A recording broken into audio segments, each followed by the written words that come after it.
Saya lihat sudah hadir sepertinya semua, ada tujuh peserta mahasiswa nih. Ya, baik. Saya minta izin untuk memulai dan share screen, yaitu adalah ini. Ya, saya yakin Anda sudah melihat di screen Anda apa yang ada di screen saya, karena di sini monitornya sudah nampak. Ya, baik. Bersegera. Kita siang-siang jumpa statistika, jadi ya semoga sudah menjadi sebuah, bagi sebagian orang, sebagian kecil saya yakin, dan itu mungkin bukan Anda semua, itu agak, sebagian kecil tadi itu agak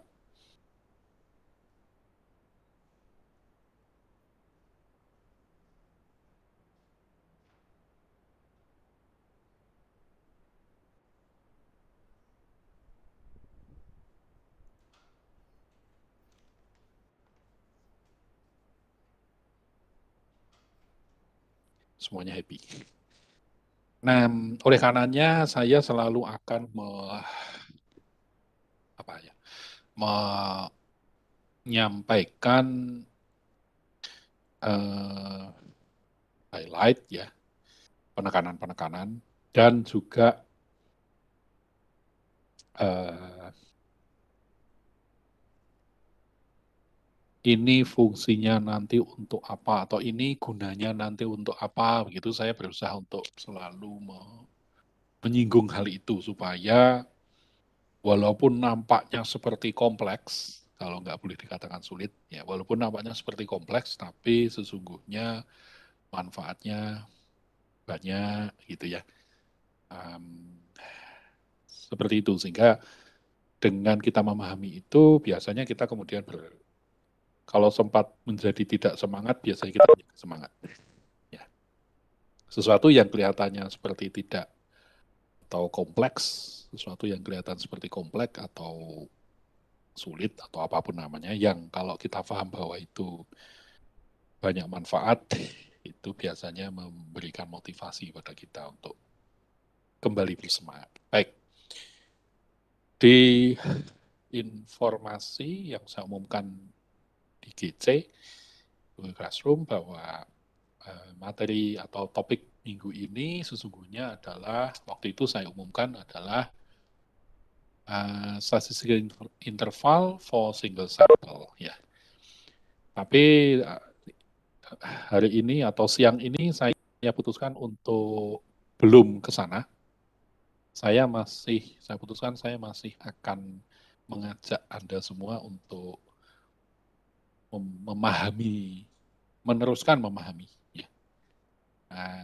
Dengan cara saya meneruskan sesi satu.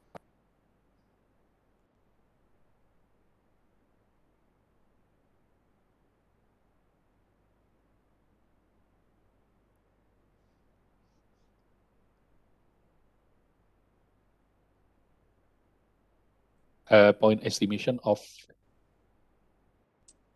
parameters. Ya. Jadi saya ingin hari ini kita meneruskan lagi pemahaman yang ada. Kalau yang terjadi kan minggu lalu saya mengatakan bahwa waktu kita akhiri kuliah sinkronnya karena waktunya habis, saya mengatakan bahwa mohon sisanya atau yang belum sempat saya highlight, mohon bisa dipelajari di kegiatan wajib, yaitu belajar mandiri, gitu kan ya. Karena nanti atau pertemuan berikutnya kita mendiskusikan topik yang lain atau topik yang baru. Nah, itu yang saya maksud. Jadi hari ini, siang ini saya memutuskan untuk saya menunda untuk membahas topik baru, tetapi saya meneruskan penjelasan singkat overview tentang topik yang minggu lalu sudah kita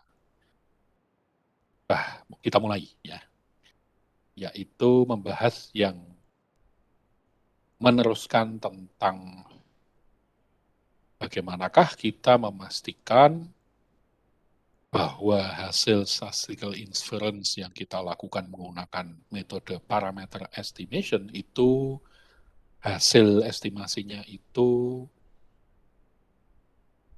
valid atau hasilnya sedekat mungkin dengan true value-nya. Karena kan kita mengestimasi berarti kan menerka ya, berarti memprediksi gitu ya. Berarti kan sesungguhnya apa yang kita hasilkan nanti bukan true value, bukan nilai yang sesungguhnya kan, karena kita mau prediksi ya. Nah, bagaimana caranya agar hasil prediksi kita atau istilahnya di dalam statistik yang kita sudah pahami minggu lalu adalah point estimate.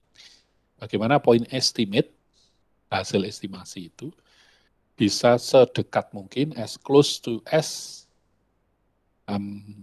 true value. Ya. Kita akan meneruskan itu. Kemudian juga kita akan membahas tentang metode di dalam parameter estimation. Ya. Caranya. Itu ada 2 cara kan. Dan kemudian yang terakhir nanti kita membahas tentang sampling distribution. Jadi probability distribution dari sampel yang kita ambil untuk melakukan statistical inference. Itu sampling distribution itu kayak apa. Nah, itu saya putuskan untuk meneruskan highlight hal tersebut supaya tidak ada satupun di antara kita yang tidak tahu atau memahaminya secara salah gitu lah ya. Karena apa yang ada di dalam topik ini yang minggu lalu kita lakukan mulai itu adalah pemahaman mendasar yang harus kita pahami ya dengan benar. Baik, saya akan merecall memori sebentar, refresh memori sebentar agar apa yang akan kita teruskan ini, apa yang akan saya teruskan dengan meng-highlight ini bisa difahami secara utuh ya, sesuai dengan yang sudah kita pahami minggu lalu. Ya. Jadi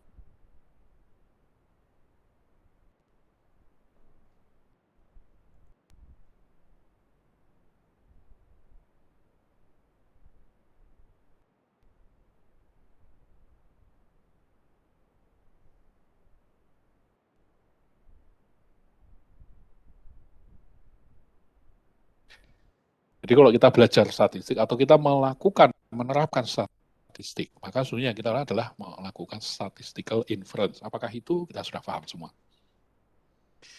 Ya kan, definisinya panjang lebar, tapi secara sederhana kita bisa mengatakan bahwa statistical inference itu adalah menerka, memprediksi, menyimpulkan, dan akhirnya menentukan parameter-parameter yang dimiliki oleh populasi. Ya. Jadi kita menerka populasi dengan cara apa? Menentukan parameternya. Itulah yang namanya statistical inference. Parameter yang dimaksud itu apa? Ya, mulai dari population mean, population variance, population standard deviation, dan seterusnya, dan seterusnya, dan seterusnya. Itu yang dimakan dengan parameter, kan begitu. Dan Anda sudah paham pula apa yang dimaksud dengan statistics, ya. Terminologi itu kan sesungguhnya posisinya sama dengan parameter, ya kan? Hanya saja statistics itu dimiliki oleh sampel, kalau parameter dimiliki oleh population. Sehingga contoh statistik apa? Ya,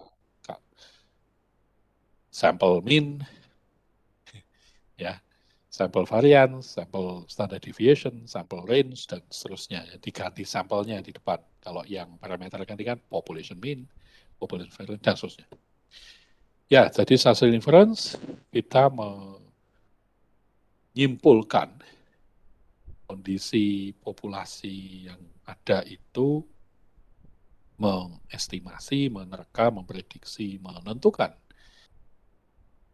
kondisi population itu berdasarkan parameter-parameter yang dia miliki. Caranya dengan mengambil sampel, kan begitu.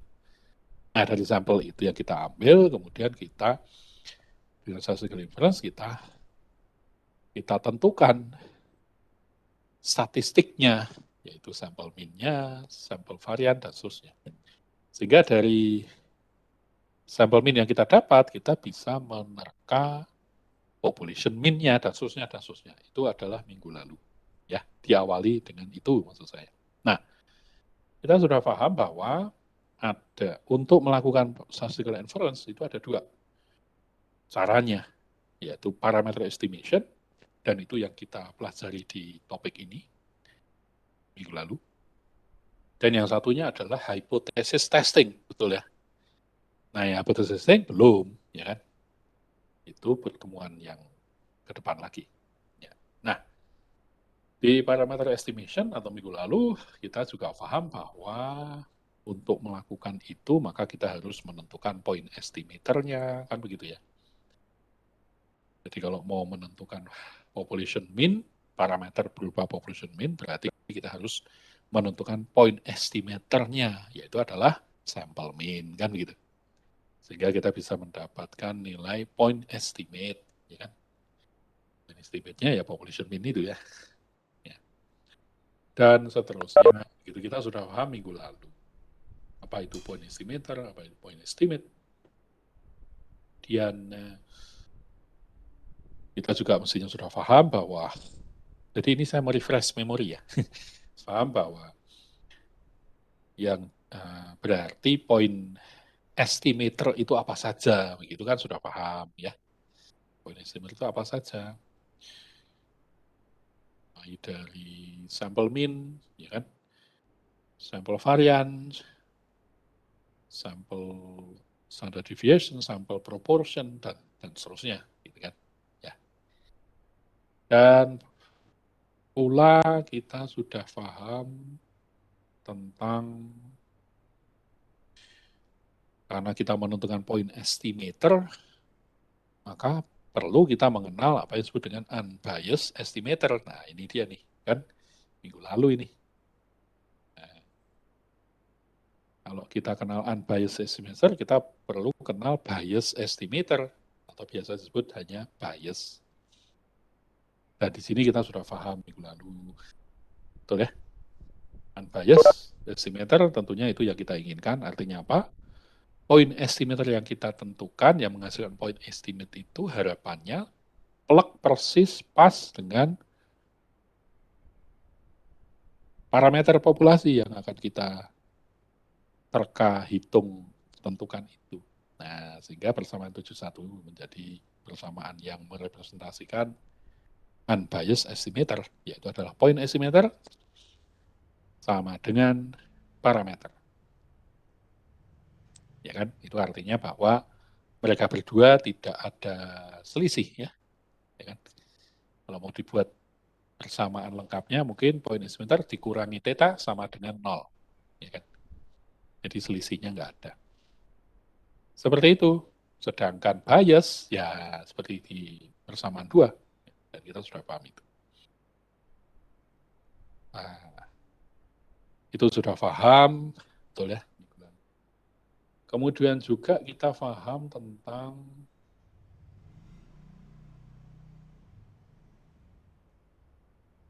mulai dari sini kita paham tentang kita perlu memverifikasi, ya kan? Kita perlu meyakinkan, ya, memastikan bahwa hasil point estimate dari point estimator yang kita pilih itu se-close to, sedekat, sebenar, sepas true value. Dan itulah kita mengenal minggu lalu disebut dengan minimum variance unbiased estimator. Artinya kita memilih point estimator yang memiliki variance paling kecil, kan? Paling minimum. Itu kenal minggu lalu, ya. Dan rasanya terakhir ini kita, dan saya yakin, salah ya. Jadi minggu lalu kita sampai di sini standard error. Ya. Nah, di sini kita sudah paham minggu lalu bahwa kita ingin lagi-lagi memverifikasi seberapa dekat hasil perkiraan kita point estimate-nya dengan true value-nya, kan begitu. Nah, kita sampai di sini minggu lalu. Oke, nah kita teruskan sekarang dalam rangka tadi, memverifikasi tadi. Dalam rangka kita memastikan bahwa hasil estimasi kita terhadap sebuah parameter populasi, sebuah population parameter, misalkan population mean, itu yang kita estimasi menggunakan point estimator sample mean misalkan, itu telah sama persis gitu ya. Ataupun kalau tidak sama, tidak persis, tidak tepat, ya seberapa dia dekat gitu ya. Jadi posisinya ini berarti kan sama dengan pembahasan tentang minimum variance unbiased estimator, ya kan? Dan juga pembahasan sama dengan pembahasan di standard error. Jadi mean square error ini posisinya sama dengan ini. Dan juga sama dengan ini.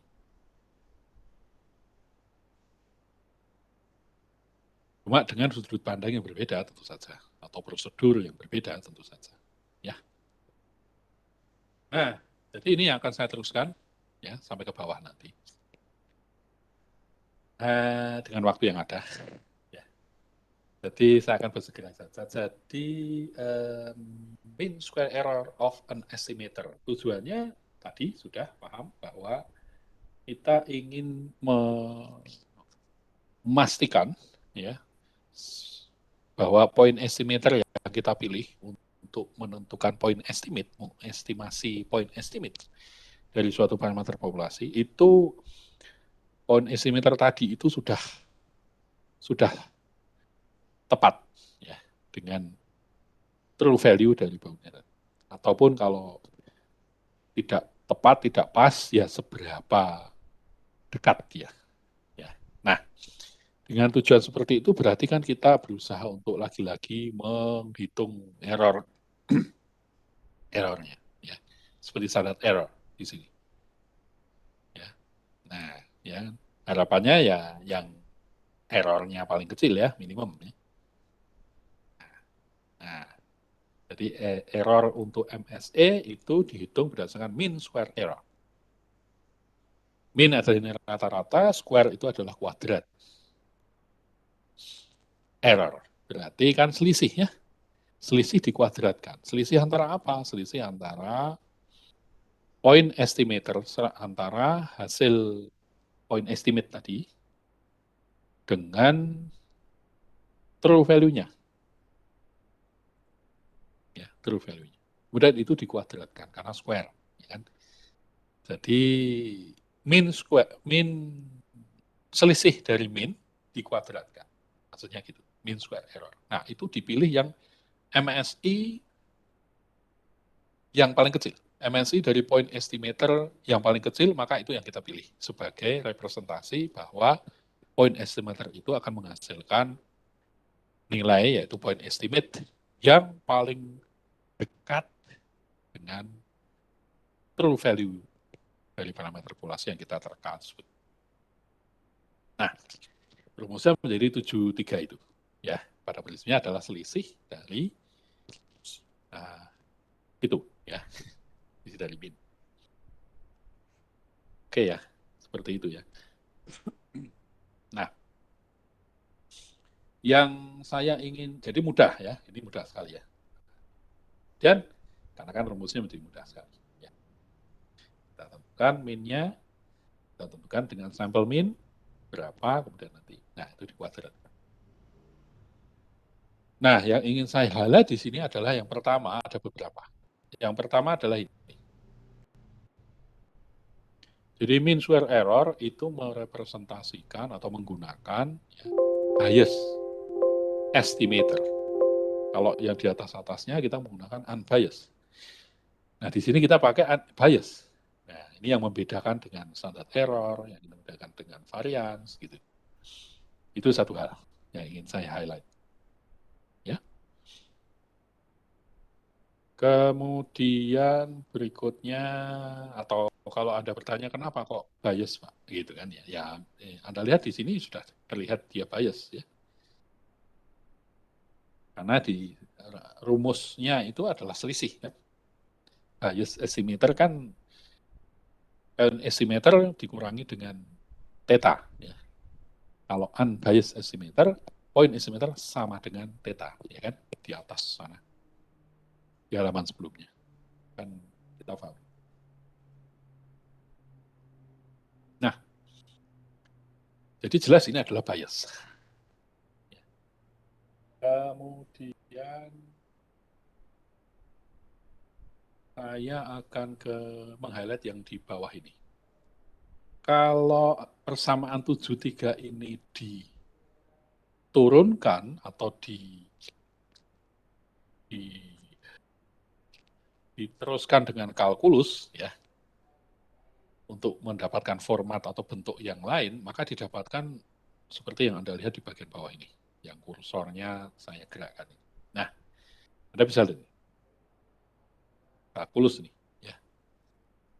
Di hasil akhirnya adalah varians dari point estimator ditambah dengan bias kuadrat, ya kan? Jadi persamaan 73 kalau diturunkan itu akan jadi kita bisa mendapatkan rumus bentuk lain ya dari MSE, yaitu adalah varian dari point estimator ditambah dengan bias kuadrat. Dan ini kalkulus ya, jadi ada beberapa aturan di dalam kalkulus yang harus kita ikuti, dan di sini kan lompat ya. Jadi ya Anda silahkan nyoba kalau berminat untuk membuktikan silahkan ya. Tentu saya tidak akan membahas di kalkulusnya karena ya karena di sini kita berfokus pada menggunakan matematika sebagai bahasa ya untuk memahami statistik.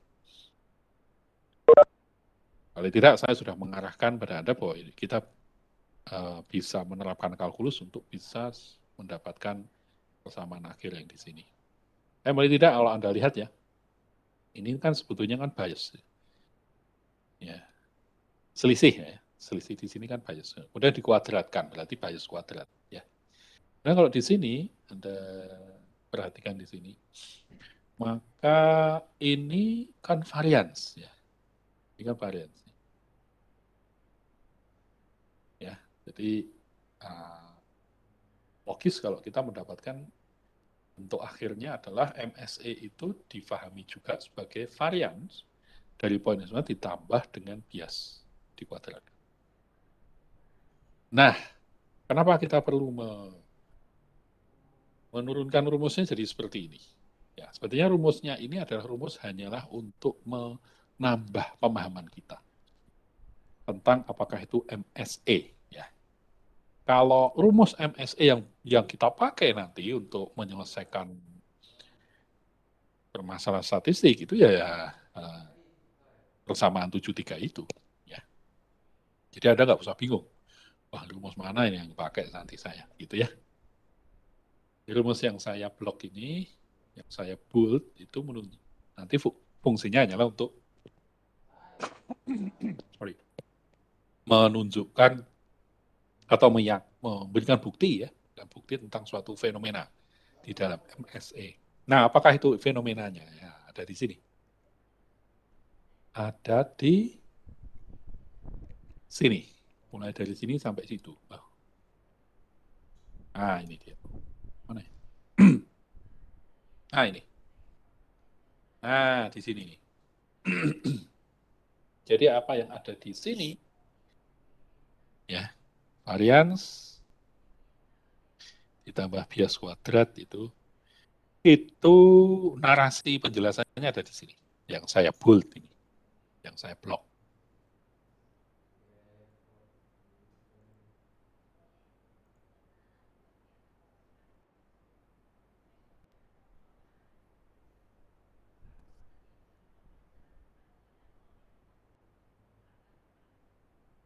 kita mendapatkan tambahan pemahaman, kita akan semakin mudah memahami ya, apakah itu MSA gitu ya. Nah, apakah itu fenomenanya yang bisa kita dapatkan dari rumus di sana? Ya, kalau kita baca saja. Sometimes we find that bias estimator are preferable to unbiased estimator because they have smaller mean square error.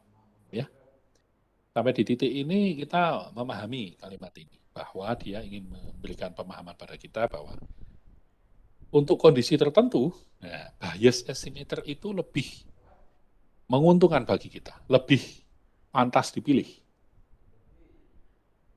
ya daripada unbiased estimator. Ya, dipilih point estimator dengan bias estimator itu lebih pada kondisi tertentu lebih pantas dipilih, lebih tepat, lebih menguntungkan untuk dipilih daripada unbiased. Tapi pada kondisi tertentu. Di situ tulisnya sometimes. Berarti kadang-kadang ya. Kalau saya lebih senang menyebutnya pada kondisi tertentu. Nah, gitu. Bias itu lebih ini. Kenapa? Karena bias estimator pasti akan menghasilkan smaller mean square error yang minimal dibandingkan untuk yang unbiased estimator. Nah, pembuktian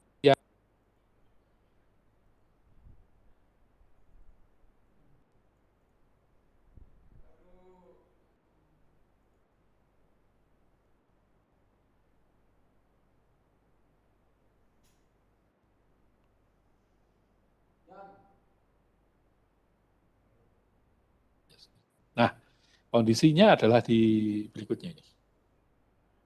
Ya, that is, we may be able to reduce the variance of the estimator considerably by introducing a relatively small amount of bias. Kalau kondisi ini kita bisa dapatkan, maka syarat di atas, pernyataan di atas itu menjadi benar. Yaitu apa? Kondisinya apa? Ya, yaitu ketika kita mendapatkan bias, ya, berarti kan point estimator tidak sama dengan theta ya, mendapatkan bias dalam nilai atau jumlah yang kecil. Dengan adanya itu, kalau kita bisa mendapatkan pengurangan varians dari probability distribution yang tadi mengalami small amount of bias tadi, maka kondisi itu akan menghasilkan mean square error yang kecil. Ya. Dan dia, jadi kondisi itu akan menguntungkan, lebih menguntungkan itu daripada kita mendapatkan kondisi di mana unbiased estimator. Kondisi unbiased berarti point estimatornya adalah sama dengan theta, ya kan? Kan secara logika sederhana, unbiased estimator itu kan selalu yang kita pilih ya, secara sederhana ya. Kenapa lah ya, unbiased kok? Bias itu kan jelek ya, bias. Artinya apa? Ada deviasi, ada selisih ya, ada penyimpangan. Makanya saya agak heran ya, ada sekolah ya, sekolah anak-anak ya, levelnya dia PAUD kayaknya ya. Bahkan mungkin SD, saya nggak tahu ya. Tapi yang saya tahu PAUD, sekolah anak-anak, namanya bias. Tapi itu di situ singkatan ternyata ya, bina apalah.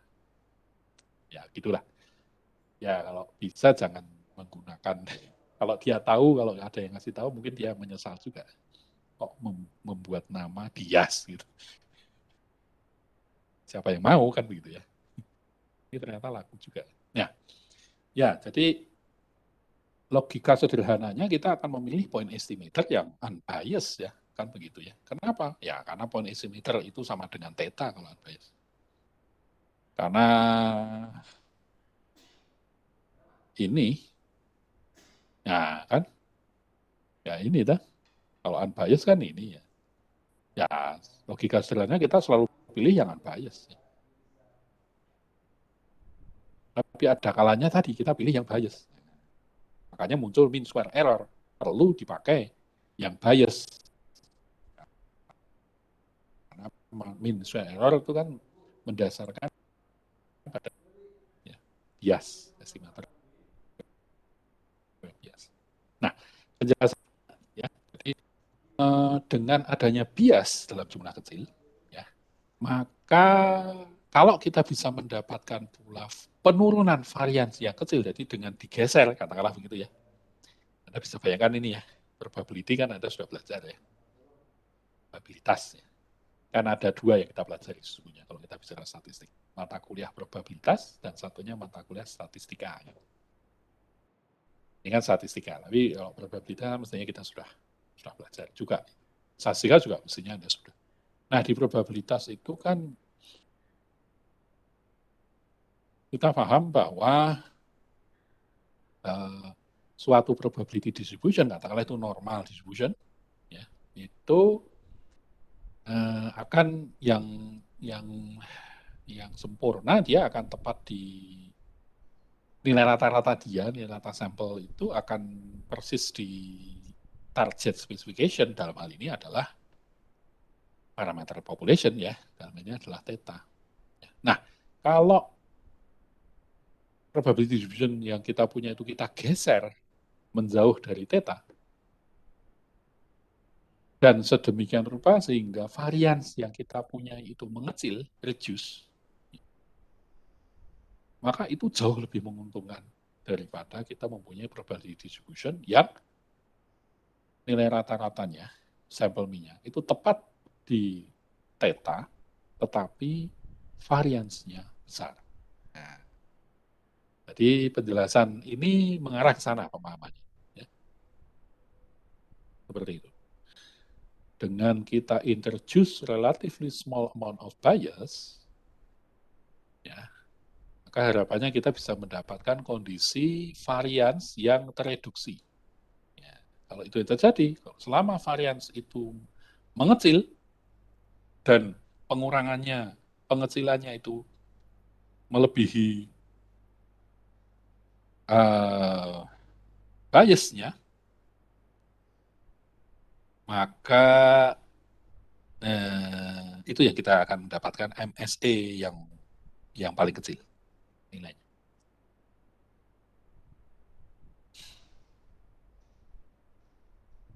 Penjelasan di sini berarti ada di sini lagi nih.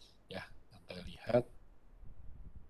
As long as the reduction in variance is greater than square bias, an improved estimator from mean square error viewpoint will result. Selama pengurangan varians akibat dari munculnya bias tadi, digeser tadi, itu greater than, pengurangannya itu lebih besar. Jadi berarti kan variansnya menjadi jauh lebih kecil ya. Pengurangannya itu jauh lebih besar, sehingga variansnya menjadi jauh lebih kecil daripada bias dikuadratkan tadi, selisihnya tadi. Maka itu akan menghasilkan mean square error yang kecil. Ya. Kan tujuannya kita memilih mean square error yang kecil ya, yang paling kecil ya, yang paling minimum. Yang paling kecil atau yang minimum. Tujuannya kan itu. Nah, itulah yang diilustrasikan dalam gambar ini. Ya. Kalau misalkan kita mempunyai point estimator yang basisnya adalah unbiased. Buktinya apa? Buktinya adalah point estimatornya sama dengan theta. Ya kan? Ini theta, berarti ini parameter, population parameter, berupa population mean misalkan. Ya. Dan kita mempunyai sampling distribution, ya, yang nanti kita akan bahas di bawah kalau masih ada waktu. Yang sampel mean-nya adalah nilainya sama dengan theta tersebut, atau kita pakai sampel mean tersebut sebagai point estimator. Nah, nilainya sama. Ini kan berarti unbiased.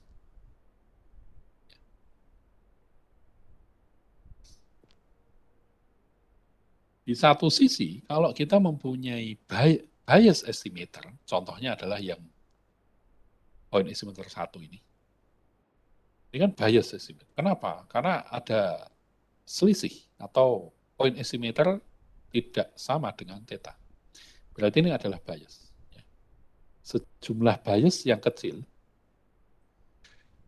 tetapi variasinya itu kecil sekali. Ya, ini kan variasinya jauh lebih kecil daripada yang point estimator 2 ya. Jadi kondisi seperti ini, variasi yang kecil nilainya, nilai variasi yang kecil, walaupun dia bias, maka akan menghasilkan MSE yang lebih kecil daripada yang unbiased ini. Dan itulah yang kita pilih. Berarti kondisi antara point estimator 2 dengan point estimator 1 yang harus kita pilih harusnya adalah yang point estimator 1. Walaupun Anda lihat di sana ini adalah bias, ya kan? Dia bergeser. Tapi keuntungannya apa? Dia punya varians yang lebih kecil dibandingkan yang point estimator 2. Nah, jadi ini, nah ya, ini itu memberikan pemahaman tambahan pada kita, ya, bahwa penting bagi kita untuk kalau misalkan kita itu mempunyai sampling distribution yang bias,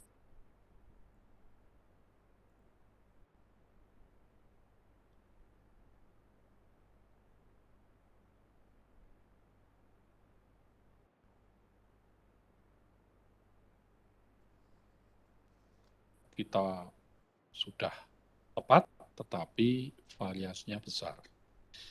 Jadi bahasa sederhananya atau bahasa main-mainnya adalah lebih baik jadi orang itu kurus, ya, kurus tetapi apa ya, mungkin apa ya, dia kurang kinerjanya kurang atau keahliannya kurang pas misalkan, keahliannya kurang pas begitu ya.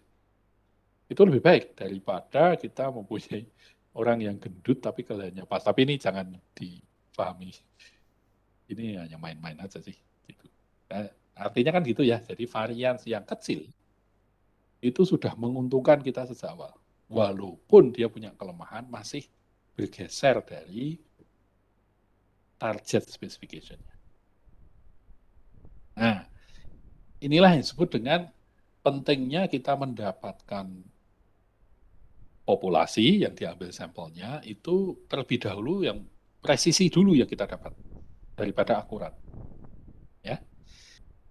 Jadi Anda sekarang mengenal lagi atau mengingat kembali karena itu sudah kita pahami di statistik kan kita sudah pelajari di S1 ya. Anda pasti sudah pernah dengar precision, presisi. Ya, dan accurate atau akurat atau accuracy, high accuracy gitu ya. Maksudnya akurat ya.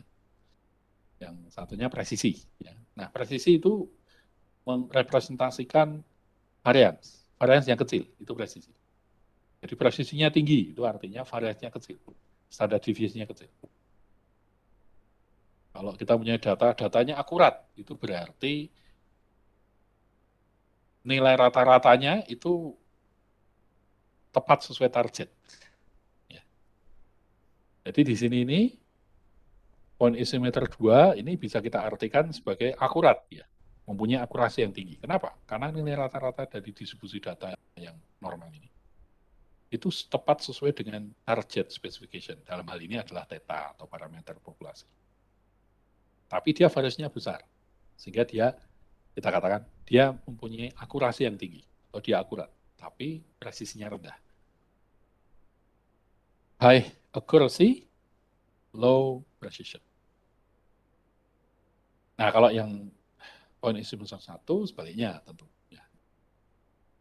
Dia high precision, dia low accuracy. Nah, kita menjadi paham sekarang atau mendapatkan bukti bahwa penting bagi kita untuk memastikan populasi yang kita punya itu mempunyai presisi yang tinggi dulu. Jadi kalau kita mempunyai suatu populasi yang presisinya tinggi alias variansinya itu rendah, ya meskipun akurasinya itu rendah, tapi kalau kita mempunyai presisi yang tinggi itu jauh lebih baik daripada yang sebaliknya tadi. Semoga Anda bisa memahami apa yang saya sampaikan. Ya, ya contohnya beginilah. Kalau kita, ya kita itu belajar, misalkan ya. Dalam belajar itu kan dibutuhkan, kalau ini analogi ya, analoginya dari statistik tadi ya, dari presisi dan akurat. Dalam belajar itu dibutuhkan dua, ya. Akurat, akurat itu artinya kita paham dengan apa yang dengan teori yang sedang kita pelajari itu paham, persis, ngerti, gitu. Dan juga presisi. Artinya apa presisi? Fokus. Jadi di dalam kita belajar itu mestinya fokus. Ya. Ketika kita belajar A, ya mestinya ya pikiran kita ya ke A. Jangan sampai memikirkan yang B, yang C. Ya. Itu namanya kan nggak presisi ya. Karena variansinya kan besar. Nah, analoginya begitu. Maka yang bagus tentu saja adalah ketika kita belajar, ya kita belajar langsung paham, dan ketika belajar kita langsung bisa fokus. Wah, itu akan saling melengkapi, betul ya? Langsung paham artinya kita dengan fokus dan langsung paham berarti kita nggak akan pernah lupa mestinya. Kan bisa jadi kita paham terus lupa, ya. Atau memahaminya menjadi seutuhnya kalau itu presisinya tinggi, kalau itu fokus. Ya. Tapi menurut statistik, kalaupun toh terpaksa terjadi ketidakpresisian dan ketidakakuratan, kita belajar nggak paham-paham gitu kan, ya. Kita belajar juga sulit fokus gitu ya, wah kacau itu kan. Maka yang harus kita improve terlebih dahulu menurut statistik ini ya, adalah konsentrasi kita, menurut statistik itu. Masalah paham atau tidak pada akhirnya yang kita pelajari nanti nomor 2 atau nomor 6, karena 1 sampai 5 Pancasila. Jadi menurut statistik gitu, presisi itu jauh lebih penting daripada akurat tapi tidak presisi. Jadi fokus itu jauh lebih penting daripada kita langsung paham tetapi tidak fokus. Karena mungkin nanti akan menjadi lupa, mudah lupa, atau pemahamannya itu ternyata belum sepenuhnya, begitu ya, karena tidak fokus. Jadi lebih baik kita nggak paham-paham, tapi kita fokus dulu. Nah harapannya, begitu kita sudah fokus, meninggalkan pikiran yang lain, coba terus membaca, ini misalkan belajar ya, pasti nanti akan bergeser itu biasnya. Ya. Pasti nanti akan menjadi akurat. Karena kita sudah fokus dulu. Ya, oke. Okay. Saya rasa ini sangat filosofis tapi luar biasa indah kalau menurut saya. Ya. Jadi dari sini itu kita dari mean square error, ya, kemudian diturunkan dengan kalkulus, ya, menjadi ini, ya, adanya varians dan bias. Itu bisa kita bawa ke kehidupan nyata, ya, dalam belajar kayak dalam bekerja kayak kan begitu. Ya. Dalam bekerja kan juga demikian. belum belum tahu ilmunya misalkan ya, disuruh menyelesaikan suatu masalah belum tahu ilmunya nih, gitu. Ya, ya jangan bingung dulu, karena kalau bingung berarti nanti nggak presisi ya, variansinya kan besar kalau bingung. Berarti tenang dulu, fokus, sudah tenang, baru kita berusaha untuk mengurangi bias atau mengurangi selisih tadi, atau meningkatkan akurasi. Ya, kita bisa. Ya, yang indah itu adalah kutilang lah. tilang, kurus tinggi langsing. Dan syukur-syukur bisa tepat di target spesifikasi. Ya, orang kurus katanya ya, atau sebaliknya, orang gemuk itu tentunya akan lebih tidak sehat daripada orang kurus. Ini yang ngomong bukan saya, karena saya gendut. Kalau saya ngomong ya gitu ya. Tapi banyak orang kan mengatakan demikian. Nah, statistik juga mengatakan demikian. Jadi lebih baik kurus, tapi belum pas di target, daripada gendut, tapi dia berhasil menghasilkan suatu produk yang sesuai dengan target spesifikasinya. Tapi sisanya itu nggak sesuai. Ya, baik. Itu satu hal yang ingin saya highlight dari mean square error. Ya. Hal lain adalah, oh ini, relatif efisiensi. Nah, tadi prinsipnya adalah kita mestinya nanti memilih point estimator, kan tujuannya kan itu ya, pilih point estimator yang mana nih? Yang sample mean kah yang kita pilih untuk memprediksi, untuk melakukan statistical inference population mean, yang sample mean kah, ataukah yang sampel median kah, gitu misalnya. Maka di sini, dari sini kita sudah paham, oh ya kalau gitu saya hitung dulu deh MSE-nya. Nah, kemudian ditentukan relatif efisiensinya. Kalau relatif efisiensinya itu kurang dari 1, artinya pembilangnya ini nilainya lebih kecil daripada penyebut, maka kita disarankan untuk memilih point estimator yang pembilang. Ya, jelas lah. Ya, pembilang yang lebih kecil daripada penyebut kan nilainya menjadi kurang daripada 1. Ya, intinya sebetulnya adalah lagi-lagi kita pilih MSE yang paling kecil atau minimal. Saya yakin mungkin sebagian dari Anda bahkan pernah menggunakan MSE ini di dalam skripsi misalkan, ya, ketika Anda harus melakukan statistical inference, ya, kan sering dipakai MSE itu, ya, pada akhirnya menentukan mana yang menghasilkan point estimate, menghasilkan parameter, ya, kita inginkan. Baik, itu adalah MSE, ya. Berikutnya, nah ini yang lain lagi nih berikutnya. Berikutnya adalah method of point estimation. Jadi ini kita membahas kalau yang tadi, variance of estimator, standard error, mean square error, itu kan membahas tentang bagaimana kita bisa memilih point estimator yang seakurat mungkin, ya, dan harapannya sepresisi mungkin, ya, dengan ya seakurat mungkin dengan theta. Nah, kalau ini yang kita bahas method of point estimation, ini berarti kita membahas metode atau cara. Bagaimana cara kita melakukan statistical inference menggunakan parameter estimation. Ya. Jadi apa yang kita pelajari di atas tadi dan yang minggu lalu, itu adalah pemahaman dasar, general concept, di dalam parameter estimation. Kan ada dua cara ya di dalam kita melakukan statistical inference, ya. Ada parameter estimation, yang satunya adalah hypothesis testing kan, gitu ya. Ya, hypothesis testing kan belum kita bahas. Nah, kita minggu lalu dan hari ini barusan tadi itu membahas tentang konsep-konsep dasar di dalam parameter estimation. Nah, caranya, nah ini metodenya, caranya itu kita menjadi tahu sekarang, yaitu ada 2, method of moment dan yang satunya method of maximum likelihood.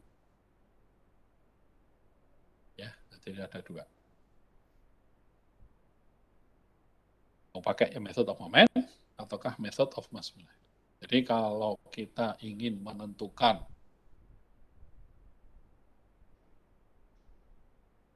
WNI Indonesia yang eligible untuk memilih Pilpres itu akan memilih siapa begitu ya. Nah, ukurannya adalah akan jumlah yang mencoblos gitu ya. Misalkan gitu. Berarti kan population mean ya. Population mean-nya berapa nih gitu. Nah, dengan parameter estimation kita bisa melakukan statistical inference tadi ya. Dan cara mengambil sampel dulu. Dari sampel itu kemudian kita menentukan point estimator kan begitu ya. Point estimator kita bisa menentukan point estimate. Nah, caranya itu ada dua. Kita bisa menggunakan method of moment atau satunya, method of maximum likelihood. Ya. Nah, ini juga ya sesungguhnya mudah ya. Ya mudah. Method of moment ya. Momen di sini momen bahasa statistik ya. Jadi ketika Anda belajar probabilitas, mestinya Anda sudah mengenal momen. Di setiap probability distribution, itu pasti mempunyai momen dengan rumusnya tersendiri. Normal distribution, itu kita bisa hitung momennya. Hyper geometrik bisa kita hitung momennya. Weibull bisa kita, dan seterusnya, eksponensial dan seterusnya. Nah, jadi berarti kita membutuhkan informasi yang ada di dalam probabilitas ya, ilmu probabilitas ya, betul ya. Ya cuman itu aja kebutuhannya. Jadi kalaupun toh kita lupa ya nggak apa-apa kan.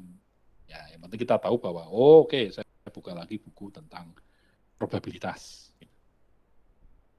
Ya.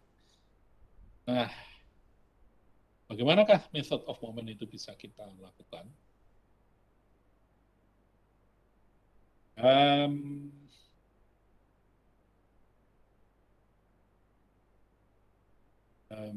di sini saya ingin menunjukkan di sini.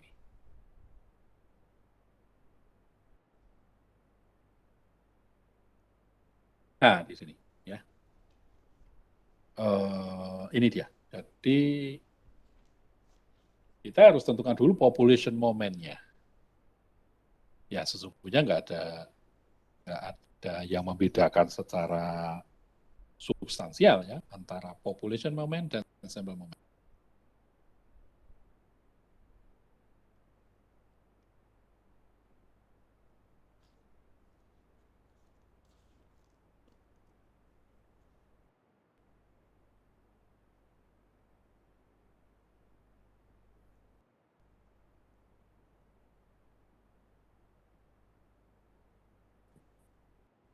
Nah, definition di sini menjelaskan itulah ya. Jadi ini itu adalah population moment, rumus dari population moment. Ya, X pangkat K. K itu adalah banyaknya parameter dari setiap probability distribution. Contoh, kalau itu exponential distribution, parameternya itu jumlahnya satu, yaitu lambda. Ya kan? Berarti K-nya satu. Berarti X pangkat satu, maksud saya gitu. Kalau normal distribution data, maka K-nya ada dua, karena kan parameternya dua ya, yaitu mu, ya, nilai rata-rata mu, dan sigma kuadrat atau varians. Contohnya begitu. Kalau Weibull, maka K-nya ada tiga, yaitu X pangkat tiga di situ berarti. Kenapa? Karena parameter Weibull itu ada tiga, ya. Ada beta, ada alfa, ada eta, dan seterusnya yang nggak perlu kita mestinya hafalkan ya. Yang tapi ya kita harus pahami ya, kita harus pahami jelas. Ya.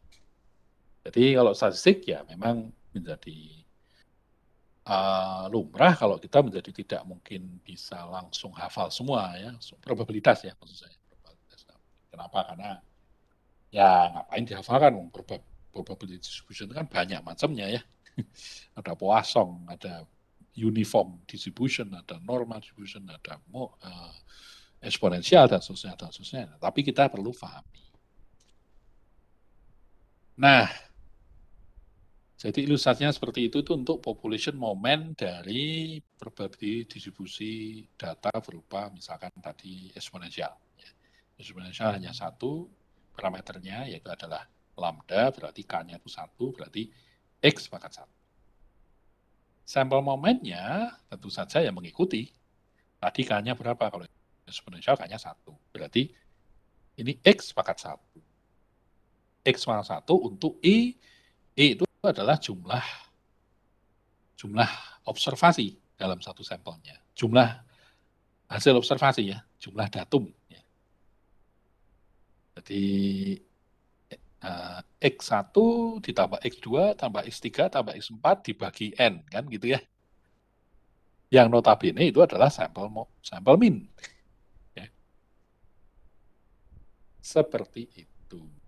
Ya. Sehingga ketika kita bisa mendapatkan hasil dari persamaan tadi, maka kita menerapkan moment estimator. Moment estimator itu posisinya sama dengan point estimator. Jadi sekali lagi, di dalam method of moment yang kita perlukan adalah pemahaman kita, pengetahuan kita tentang momen dari masing-masing jenis probability distribution. Dan itu apa? Momen itu berarti kita mengenal parameternya. Ya, rumus momen itu apa? Contoh, sekarang langsung aja contoh. Contohnya adalah misalkan langsung yang di bawah sini ya. Nah ini. Atau yang sini aja. Gamma. Gamma distribution. Nah, di sini kan gamma. Ya. Suppose that X1, X2, until Xn is a random sample from gamma distribution. With parameternya adalah R dan lambda. Untuk gamma, nah ini yang kita dapatkan dari probability, dari buku tentang probabilitas. Ya. Momen untuk parameter yang pertama, kan parameternya ada 2 gitu kan ya. Maka parameter yang pertama, momennya, itu R per lambda. Itu, maksud saya begitu. Itu bisa didapat dari buku probabilitas. Ya di buku ini aja ada. Di textbook yang ini aja di bagian chapter 4 ya. Chapter 4, 5 kalau nggak salah ya. 3, 4, 5 kalau nggak salah. Itu membahas tentang probability di situ. Ya, itu Anda akan dapatkan. Bahwa momen gamma distribution untuk parameter yang pertama itu adalah R per lambda. Sehingga untuk X pangkat 1, karena ini untuk parameter yang pertama, X pangkat 1 itu sama dengan L. Untuk X pangkat 2, karena tadi rumusnya kan X pangkat K ya. Nah, ini kan X pangkat K, berarti parameter yang kedua kan 2. Untuk X pangkat 2, kita cek di buku probability, kita dapatkan ini. Sudah. Berarti kita equate-kan, kita jadikan persamaan dengan sampel momennya. Sampel momennya rumusnya adalah ini. Nah, karena ada dua parameter, berarti ya 2 di situ. Nah ini. Mana tadi? Gamma tadi. Oh ini. Ya, gamma. Oke. Sehingga untuk parameter yang pertama nanti di sini kan X pangkat 1, ya kan? Nah, X pangkat 1 sigma kan di sigma ya, dibagi N itu kan sama dengan X bar, ya kan? Ini rata-rata kan? Sampel min, ya. Itu untuk parameter yang pertama. Sehingga tadi untuk X pangkat 1, nah ini nih. Oh, ini untuk X pangkat 1 yaitu adalah R per lambda, nantinya harus kita sama dengankan dengan X bar. Kenapa X bar? Karena rumusnya tadi kan 1/n sigma X pangkat K. K-nya kan 1, karena ini untuk parameter yang pertama. Nah, karena K-nya 1, maka sigma X I berarti X1 tambah X2, X3. Dibagi dengan N, berarti itu adalah X bar. Nah, kita dapat nih. N per lambda sama dengan X bar. Dan X bar itu sendiri kan nilai rata-rata ya. Dan itu bisa kita dapatkan dari data yang kita punya. Ya. Nah, untuk population momen yang kedua, momen yang kedua kan ini nih. Ya. Kita sama dengankan dengan sampel momen yang kedua. Sampel momen yang kedua apa? Karena rumusnya adalah X pangkat K, maka di sini tentu kita ganti 2. Karena ini adalah parameter kedua. Sehingga kita dapatkan persamaan ini. Ya sudah, kalau kita sudah dapat persamaan ini dan itu, maka kan tinggal lagi-lagi kalkulus. Ya kan? Kita substitusikan di ujung nanti, di akhir nanti kan kita berusaha untuk mendapatkan berapakah nilai R. Poin estimatornya kan kita ingin mendapatkan nilai R dan berapakah nilai lambda kan. Ya, di sini kan. Ini dan ini. Berarti ini tinggal diselesaikan saja kan ini.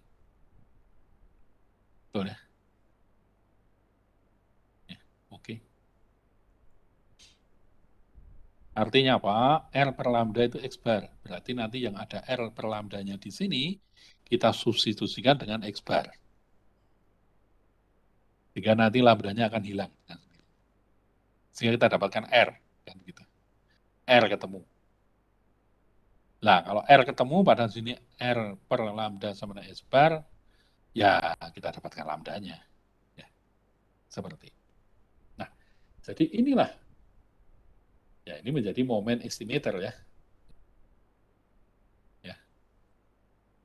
Ini yang statistical inference-nya di sini kan berarti.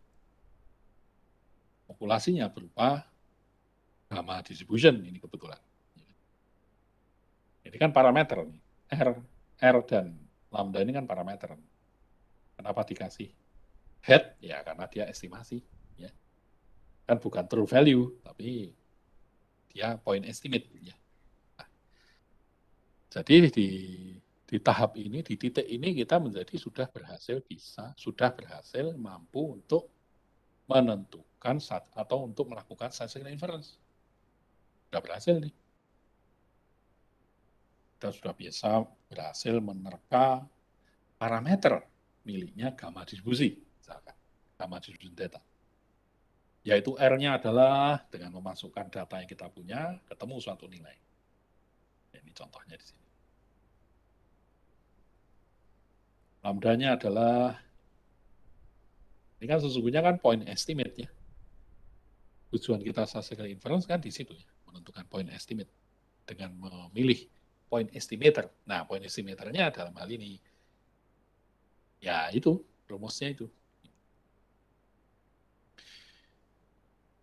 Hal yang sama, cara yang sama kita lakukan untuk distribusi data yang lain, eksponensial, normal. Di intinya, kalau method of moment, berarti kita harus mengetahui momen dari setiap probability distribution.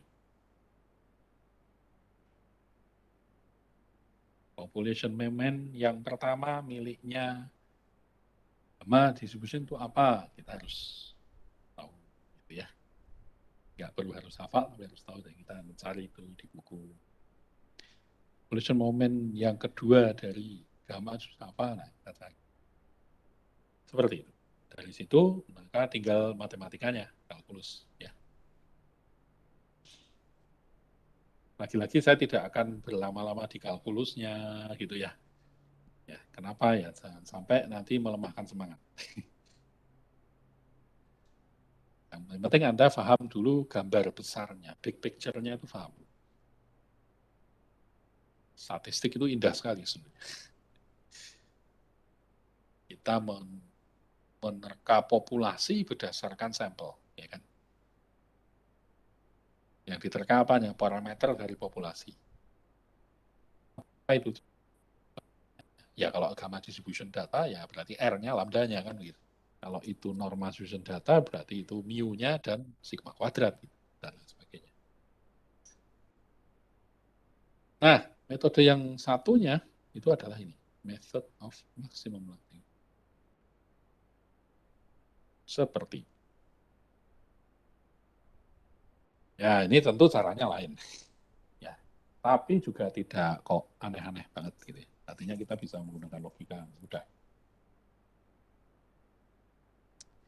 Ya itu prinsipnya kalau maksimum likelihood kita memilih atau menentukan point estimator yang menghasilkan nilai likelihood yang paling maksimum, yang paling tinggi, yaitu yang maksimum. Prinsipnya itu. Kita menentukan, kita memilih point estimator yang menghasilkan likelihood function atau persamaan likelihood itu yang maksimal atau yang paling besar. Nah, itu yang kita pilih, point estimator itu yang kita pilih. Karena dengan begitu, karena menghasilkan likelihood function yang maksimal, kita bisa yakini bahwa point estimator itu adalah unbiased, ya, adalah tepat di true value-nya. Gitu. Seperti itu. Nah, apakah itu likelihood function? Ya, di situ sudah ada. Nggak kemana-mana. Jadi, langsung aja ke sini. Nah, jadi ini adalah persamaan likelihood function, ya. Persamaan likelihood. Apa ini? Apa ini F dalam kurung? Ini apa ini? Ya, ini kan notasi yang kita sudah kenal di probability. Ya. Ini yang disebut dengan probability distribution function. Ya. Fungsi probability distribution. Ya. Persamaan probability distribution. Persamaan probabilitas, ya, dari suatu probability distribution. Jadi kalau kita menggunakan normal distribution ya nanti nilai probability distribution function-nya beda kan gitu ya dengan yang eksponensial. Jadi F dalam kurung X theta itu tentu ya tergantung kepada distribusi data yang yang yang kita pakai ya. Dan itu sudah ada di buku probabilitas. Ya, nggak perlu harus menghitung, ya, tinggal mencari, syukur-syukur hafal. Ya. Jadi itu prinsipnya itu saja. Kita tahu probability distribution function-nya kita tahu, maka kita masukkan rumus likelihood function, yaitu dikalikan. Jadi ini produk ya ini ya. Dikalikan dengan probabilitas dari masing-masing hasil observasi. Ya. X1, X2, Xn itu kan hasil observasi ya. Ya. Sampel itu kalau kemudian Anda mengatakan saya mengambil sampel dengan sampel size 5, itu kan berarti Anda mengambil mengukur atau mengambil atau menghitung hasil observasi sebanyak 5 ya. Ya kan? X-nya dari 1 sampai 5. Nah, itu Anda kalikan. Kemudian Anda cari nilai yang menghasilkan likelihood itu maksimum. Maka ketemulah itu point estimatornya. Nah, langsung contoh saja. Contohnya itu mudah. Jadi contohnya Bernoulli probability distribution. Ya. Probability distribution function-nya adalah ini. Ya kan? Ini. Kalau Anda nggak mau pusing-pusing ya Anda perhatikan yang ada di sini. Ya bukan nol lah. Ya. Dia hanya butuh 2 hasil 0 dan 1 kan. Bernoulli. Berarti ini adalah probability distribution. Berarti ini nanti yang masuk ke likelihood function-nya. Nah, di sini. Ya. P pangkat X1 dikalikan dengan selisih 1 dengan P dipangkat dengan 1 minus X1. Dikalikan. P pangkat S2 dikalikan dengan selisih 1 dengan P pangkat 1 minus X2. Dikalikan. P pangkat S3 dikalikan selisih 1 dengan P pangkat 1 minus X3. Dan seterusnya sampai hasil observasi yang kita punya itu semuanya masuk ke likelihood function. Nah, jadinya kayak gini, gitu kan. Ya, ini kalkulus lagi. Ya, jadinya kayak gitu. Jadi, likelihood function untuk Bernoulli itu. Gitu. Nah, kan tujuannya adalah kita menentukan P, gitu kan. Karena Bernoulli parameternya ya P itu. Berarti kan kita menentukan P yang menghasilkan likelihood persamaan itu maksimal. Caranya bagaimana? Lagi-lagi kalkulus ya. Yaitu persamaan likelihood itu kita logkan. Ya kan? Kita logkan. Oke. Sehingga kita dapatkan persamaan ini. Nah, ini persamaan likelihood yang dilogkan. Ilustrasinya adalah ini. Ilustrasinya ini. Nah, ini. Ini ilustrasinya. Log likelihood. Ya kan? Ini bukan Bernoulli, ini kan eksponensial. Ya, anggaplah kita mendapatkan log likelihood itu jadi ada sebuah bukit ya, atau kalaupun toh tidak bukit ya lembah mungkin. Tapi jadi dengan kita logkan kan kita akan mendapatkan kontur yang menunjukkan adanya bukit atau lembah. Nah, tadi kayak gini. Nah, kita ingin menentukan ini berapa ini ya? P, kalau ini P ya, berarti kan ini P ada di berapa ini ya? Kalau ini sudah grafis kan kita tinggal langsung intersection vertikal ke bawah. Tapi kalau kita belum membuat gambarnya, grafisnya kan kita meraba-raba. Nah, oleh karenanya, balik lagi ke sini,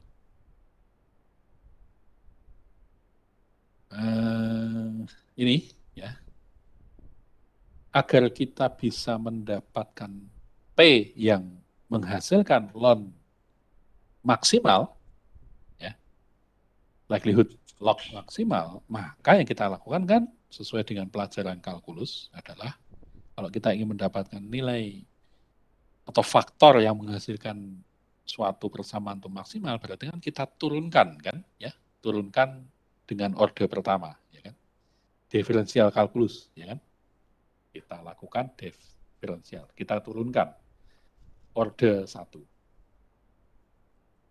Nah, jadi kita turunkan ini, ln L fungsi P sama dengan ini, itu, kita turunkan terhadap P, sehingga ln likelihood, ya, D ln likelihood per dP. Jadi ini kita turunkan satu tingkat, maka kita dapatkan ini. Nah, kita dapatkan ini. Kita ingat bahwa supaya kita bisa mendapatkan nilai P sama dengan sekian yang menghasilkan log likelihood itu maksimal, maka hasil penurunan persamaan tadi, diferensial kalkulus tadi, harus kita sama dengankan 0. Jadi ini tuh itu kita tambahkan 0 ya sama dengan 0, gitu kan? Sigma X ya dibagi dengan P dikurangi dengan selisih dari N dan sigma X dibagi dengan 1 min P sama dengan 0. Nah, dengan kalkulus kita bisa dapatkan nilai P-nya. Nah, nilai P-nya. Nah, kalau ini kita masukkan datanya, maka kita dapatkan suatu angka P itu. Yang mana P itu akan menghasilkan nilai log likelihood itu maksimal. Jadi inilah point estimator yang kita punya. Ya. Ini dalam bahasa sederhana kan kita mengatakan bahwa P dari parameter miliknya si Bernoulli, ya, itu sama dengan nilai rata-rata. Ya, ini kan rata-rata, atau sama dengan sampel mean. Seperti itu. Saya harus mengakhiri ya, kayaknya. Karena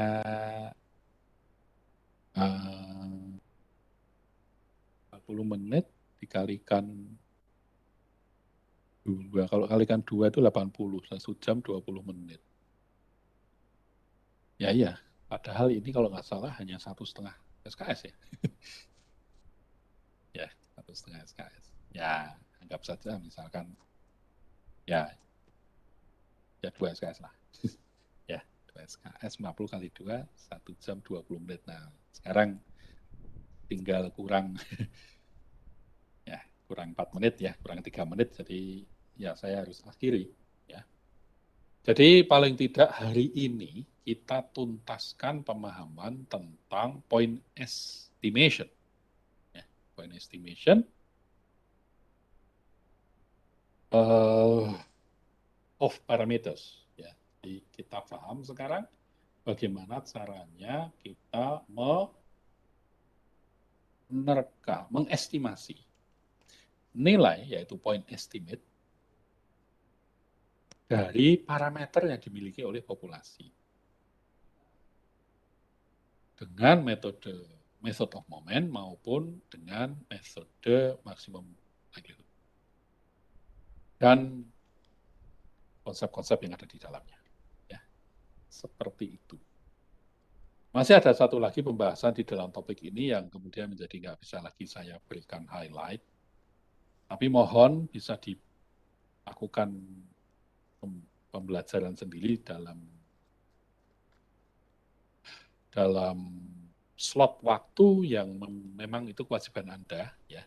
Per minggunya kan Anda memang harus menjalani belajar mandiri ya, betul ya. Penjelasannya kan sudah di kuliah pertama. Nah, yaitu adalah sampling distribution ya. Mana sih dia? Sampling distribution. Nah, ini dia. Ini mudah ini. Ini jauh mudah dari yang di atas-atas tadi. Ya, oke ya. Ya, terpaksa. Bagaimana lagi? Sehingga harapannya semoga minggu depan kita bisa berpindah ke topik baru, ya, yaitu adalah statistical intervals for single sample. Itu bicara tentang confidence interval, tentang periodic interval, predictive interval, tentang tolerance interval, dan macam-macam gitu. Ya, katakanlah Anda paham kan tentang confidence level, gitu ya. Macam-macam seperti itu. Baru di pertemuan berikutnya nanti kita membahas tentang hypothesis testing. Jadi, statistical inference yang satunya. Ya. Karena pemahaman tentang interval tadi, confidence interval, itu dibutuhkan ketika kita melakukan statistical inference dengan menerapkan hypothesis testing. Baik, terpaksa hanya sesi 1 yang bisa saya terapkan, tidak bisa sesi 2, tapi saya akan memberikan kesempatan di sesi ketiga, yaitu adalah jika ada pertanyaan dari mahasiswa terkait dengan penjelasan materi atau topik pada hari ini. Jika ada yang ingin ditanyakan, dipersilakan sebelum saya akhiri. Ya, gitu. Silakan jika ada. Jika tidak ada, nggak apa-apa. Pak, izin bertanya, Pak. Silakan, ya. Kalau yang tadi kan sepaham saya, mean square error kan termasuk yang bias. Nah, contohnya yang untuk tidak bias itu yang apa ya, Pak? Contohnya yang tidak bias. Ya, baik.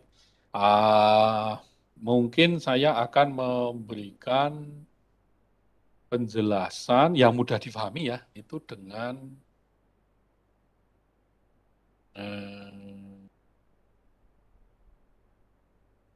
ya grafis ya. Kalau secara grafis tadi bisa diketahui ya. Walaupun pada akhirnya kita tidak mendapatkan MSE ya, misalkan gini. Jadi memang kalau kita menghitung MSE maka mau nggak mau kita menggunakan estimatornya adalah bias, ya. Nah, jadi ini, ya. Mau nggak mau adalah kita menggunakan estimatornya adalah atau menggunakan bias estimator. Mau nggak mau. Kenapa?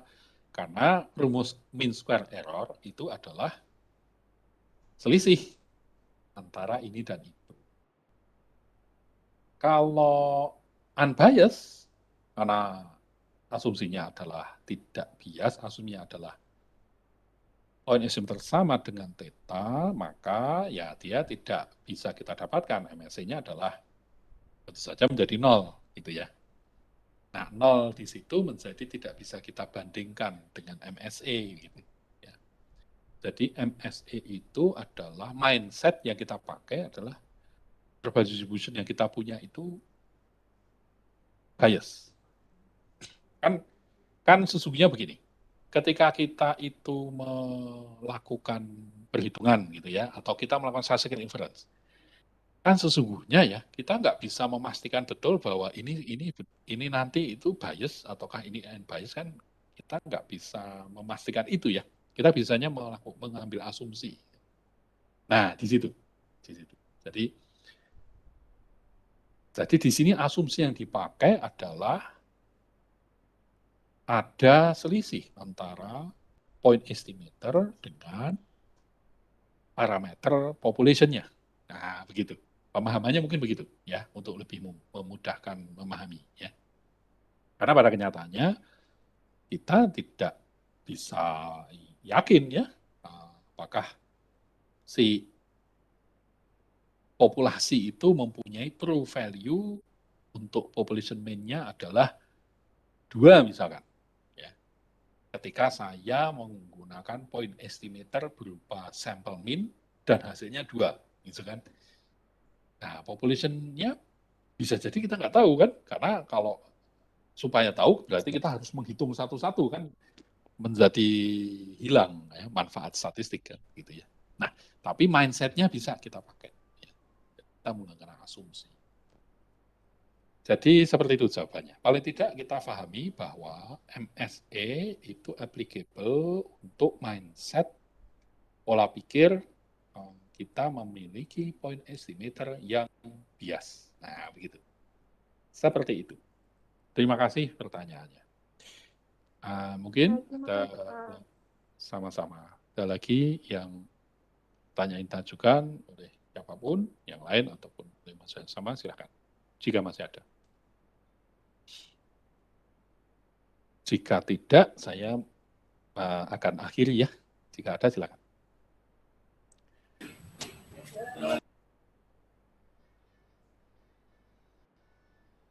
Halo, tidak ada ya? Ya, baik, tidak. Pak. Terima kasih. Jika tidak ada pertanyaan, dan maka sesi ketiga pun berarti kita akhiri, sehingga kita akhiri semuanya ini. Kita akan jumpa lagi minggu depan, insya Allah ya. Semoga kita bisa menginjak ke topik berikutnya. Ya, nantinya silahkan Anda cek-cek ke Google Classroom, ada informasi tentang materi atau bahkan informasi tentang tugas misalkan ya. Apapun itu nanti akan ada informasi di sana. Sekali lagi terima kasih. Kita jumpa di pertemuan berikutnya insya Allah ya. I'm ending this meeting now.